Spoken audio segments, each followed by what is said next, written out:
젊은이들에게서 통기타까지 압수하던 통제의 시대였습니다.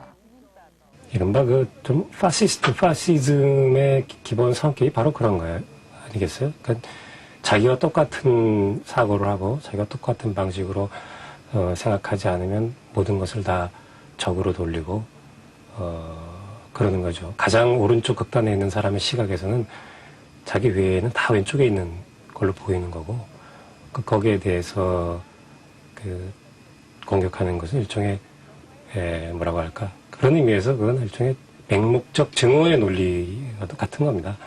바로 그런 상황에서 유신 체제 속에 대중문화가 존재했던 것이고.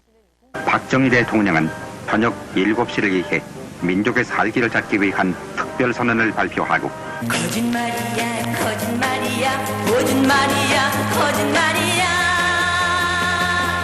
사랑도 거짓말 웃음도 거짓말 거짓말이야 거짓말이야 거짓말이야 거짓말이야 거짓말이야 마음 주고 눈물 주고 그저 사랑을 노래하는 대중가의 가사에서도 정권을 반대하는 느낌을 줄 수 있는 부분이 있다면 이를 금지하는데 당시 정권은 광적이라 할 만큼 철저하게 사회 통제에 나섰습니다.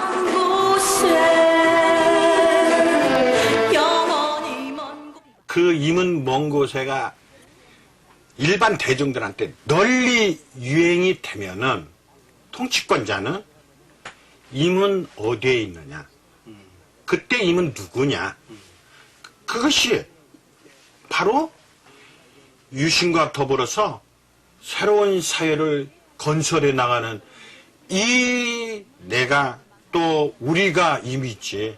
그것이 어디 먼 데 있으면은 그것은 뭘 뜻을 하는 거냐라고 이제 반응을 보이기 시작하면서 그 노래를 묵냐 안 묵냐가 나가는 거죠. 그만큼 그건 대중적인 힘을 가졌다는 얘기거든요.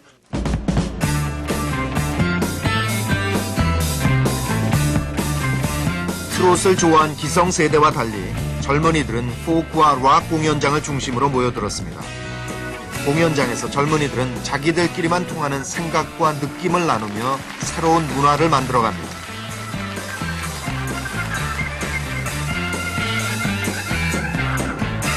그 중에서도 미인을 앞세운 신중현구와 엽전들은 가는 곳마다 젊은이들을 몰고 다니며 그들을 열광하게 하고 억눌린 젊음과 자유를 발산하는 기회를 만들어 주었습니다.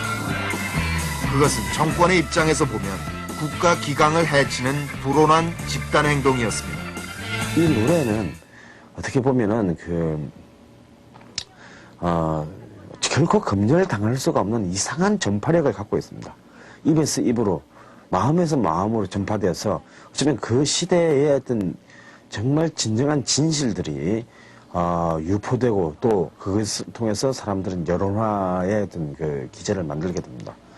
그래서 이 노래가 가지는 파급력, 그건 우리가 어떤 꼭 시위에 나서지 않더라도 월드컵 때 정말 아리랑이나 어떤 애국가를 부르면서 어떤 일어나는 어떤 집단적 경험의 어떤 흥분이나 일체감을 만들어내는 어떤 다른 장르가 소용이 없고 오로지 노래만이 그것을 순식간적으로 이렇게 폭발시켜낼 수 있는 에너지를 갖고 있는 고유의 예술 장르입니다.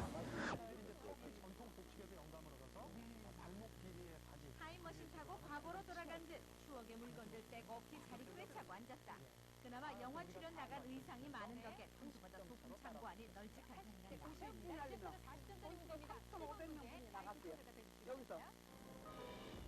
시대물인 경우 과거사 자료를 근거 삼아 그때 이제 음반 메커니즘이 음반사가 제한돼 있었거든요. 지구, 오아시스, 유니버설 아마 5개 정도의 음반사만 제한이 돼 있었거든요.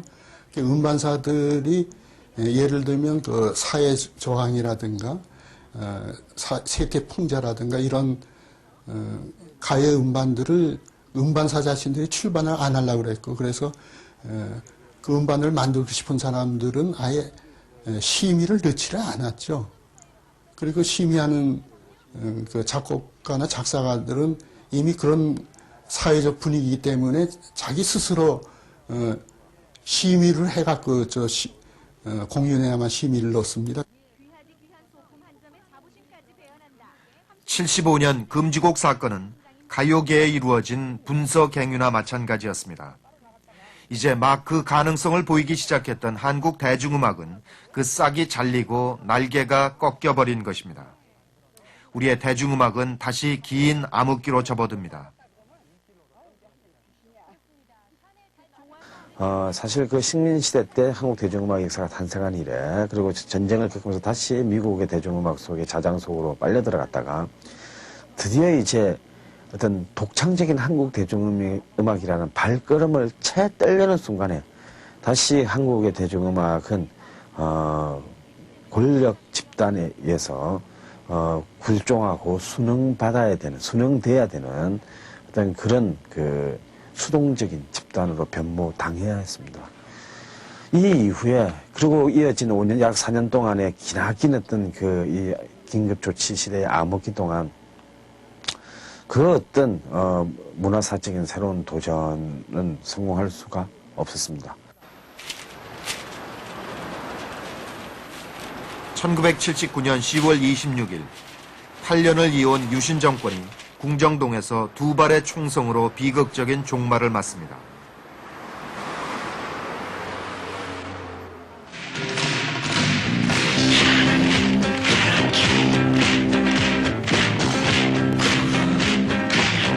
이듬해인 1980년 신중현은 그제서야 다시 무대에 오를 수 있었습니다. 그가 느낀 벅찬 감격은 그때 그가 발표한 앨범의 인사말에서 엿볼 수 있습니다.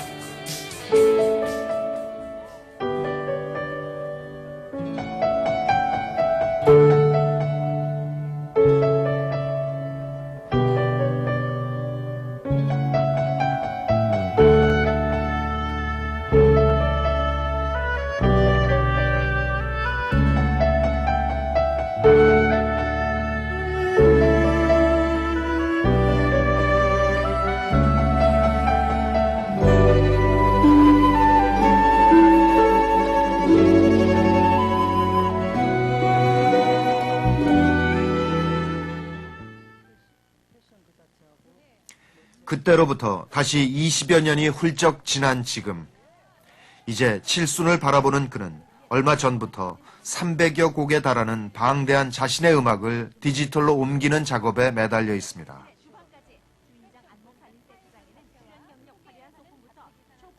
외색 가요가 판치던 시절 한국 대중음악의 진정한 해방을 이끌었고 한국적 락의 창시자로 대중음악의 가치를 드높인 신중현. 그에게 지금도 음악은 운명이며 살아가는 이유입니다. 그래서 자기 자신에게 사실 만족이라는 것을 저는 사실 없다시피 해요. 또 새로운 것을 또 찾아서 뭔가 좀 있을 것 같은데 하고 또 그 다음날 또 이렇게 일어나서 또 찾는 그런 것이 나를 존재시키고 있는 거 아니냐 이런 생각을 합니다.